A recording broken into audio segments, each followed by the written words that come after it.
Stellenbosch is a town in the Western Cape province of South Africa. Located roughly 1 hour from Cape Town, Stellenbosch is a town known for its natural beauty and oak line avenues, its deep-rooted history and culture, and of course, its many vineyards. Stellies, as it's affectionately known by the locals, is a university town, so despite its heritage, it retains a youthful vibe. A family living in this town were the Corneliuses, consisting of Willem and Anna, and their 2 children, a 21-year-old University of Stellenbosch student named Hannah, and their young autistic son. When Hannah's brother had been born, she was said to have taken on part of his management and willingly had an active share of his duties and a say in decisions that were in his best interests. She was particularly close to her younger brother and fiercely protective of him. Hannah's father, Willem, once stated that Hannah always proved to be different from the norm, something her parents had first noticed as a baby, stating that there were no feeding problems, no terrible twos, no teething difficulties. In fact, the first time that she'd cried without an obvious reason, her parents were so alarmed that they called the family doctor in the middle of the night, who informed them that she was having her first tantrum. Even as she grew to be a teenager, Hannah never gave her parents trouble and she excelled in school.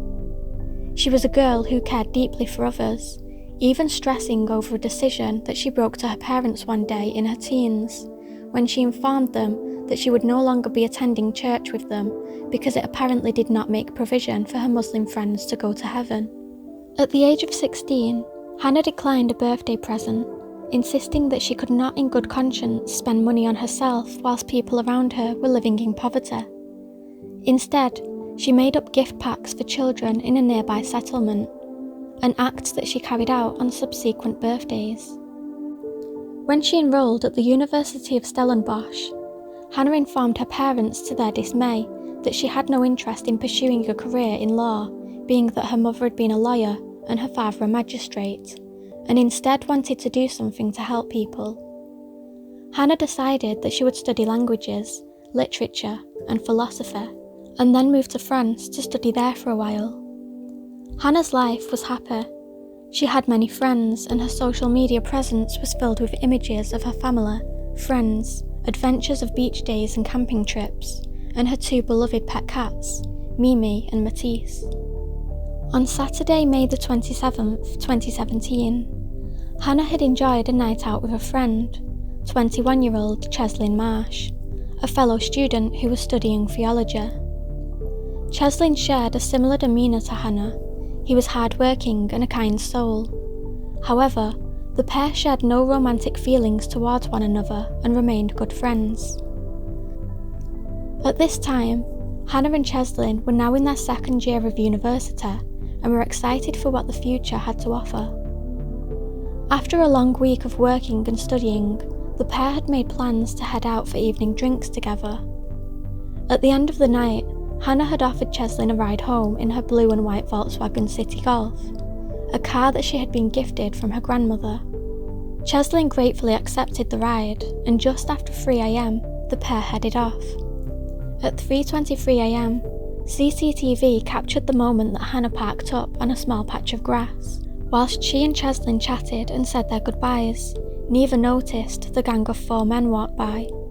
Unbeknownst to the pair was that they had now just become the targets for a very cruel and twisted attack.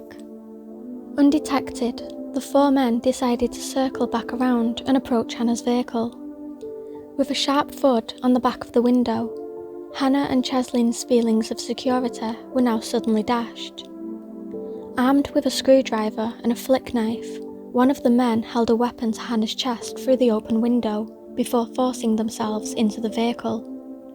Cheslin was robbed of his cash, shoes, jacket, earrings and phone, with Hannah's purse and phone also being taken. At 3:37 a.m, the CCTV captured one of the 4 men, a man later identified as 29-year-old Nashville Julius, leaving the car and walking away. His role to stalk and secure a random vehicle was now complete, leaving the remaining 3 men to partake in the rest of the night's events. These 3 men would later become known as 27-year-old Geraldo Parsons, 28-year-old Eben van Niekerk, and 33-year-old Vernon Whitboy. Meanwhile, inside Hannah's car, the true horror was beginning to unfold. Hannah was cramped in between the front seats by Vernon and Geraldo, whilst Cheslin was pinned in the back by Eben van Niekerk. During this time, Cheslin was trying to desperately reassure Hannah, pleading with her to stay calm and telling her that everything would be okay. Within minutes, the CCTV footage captured Hannah's vehicle being driven away into the night, with all 5 individuals still inside the car. The next CCTV sighting would not come for over an hour. But at 4:34 a.m, Hannah's vehicle was once again caught on camera, pulling into a Caltex petrol station on the corner of Bottolari Road, just outside of Stellenbosch. Here, a still from the footage appears to show Hannah motionless and looking blankly ahead in the passenger seat. Cheslin Marsh had already been forced inside the boot of the car at this point. All the while, Hannah remained alone at the mercy of the 3 men. Footage from inside the station captured Vernon Whitboy attempting to use Cheslin's bank card at an ATM to withdraw cash. However, after multiple attempts, the PIN that Cheslin had provided had proven to be incorrect, something that the men would later make Cheslin pay for. The car once again pulls out of the station, and the men make multiple stops at the homes of drug dealers, even stopping at one home to smoke crystal meth, before heading off in the direction of Kraaifontein. After being driven around for hours, at 5 a.m, the callous men offered up glimpses of hope. Claiming they wanted to take their victims home, they told Hannah that they would use her car to get home before allowing her to leave. But sadly, Hannah would never see her loved ones again. The pair were driven to a remote area where the car was parked up. The men exited the vehicle and Cheslin was removed from the trunk. The last thing he remembered from that night was seeing the men holding bricks.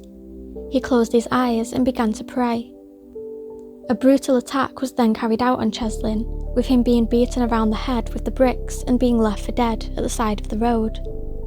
Miraculously, when he regained consciousness later on in the day, he sought help from the people in the first house that he saw. Despite his injuries, he managed to scale a wall and tried to enter the home through a sliding door, but was chased away by the frightened residents inside. Kraaifontein residents called the police to assist Cheslin, and he was later taken to hospital and treated for a broken arm and deep head wounds. It was later discovered that Cheslin had also permanently lost his hearing in his left ear. However, Cheslin's only concern was whether his friend was still alive. He would soon come to learn that the body of his close friend had been found just hours earlier, dumped by the side of the road, with the horrors of Hannah Cornelius' fate soon coming to light.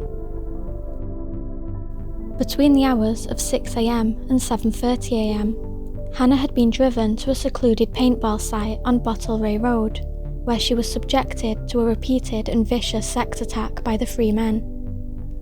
She was then driven 12 miles to a farm road where the gang claimed that they had planned to leave her alive until she had begun to struggle. The men stabbed Hannah in the neck before dropping a 2-foot 40-kilogram rock on Hannah's head, completely crushing her skull, before driving away and leaving her brutalised body by the side of the road.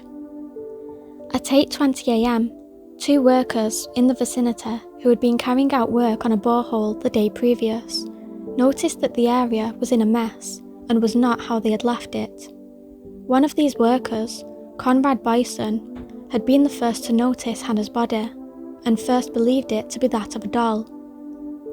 Upon inspecting it closer, he seen that Hannah's jeans were pulled down and there was bruises on her knees, legs and arms from the strong grip of the men who had killed her. After killing Hannah, the men continued their crime spree, targeting a woman walking to work in Kraaifontein. They chased her down and stole her bag and phone.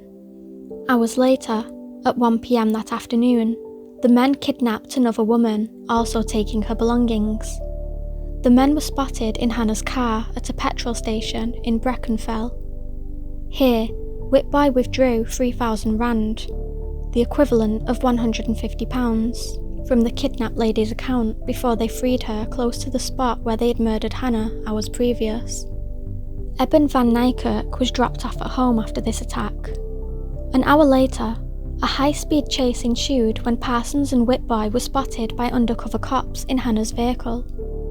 They desperately tried to escape down a private farm road, but after being blocked by a large security gate, had no choice but to ditch the car and try to escape on foot. They were chased down by multiple armed officers and promptly arrested. The news of Hannah's murder was broken to her parents, leaving them inconsolable.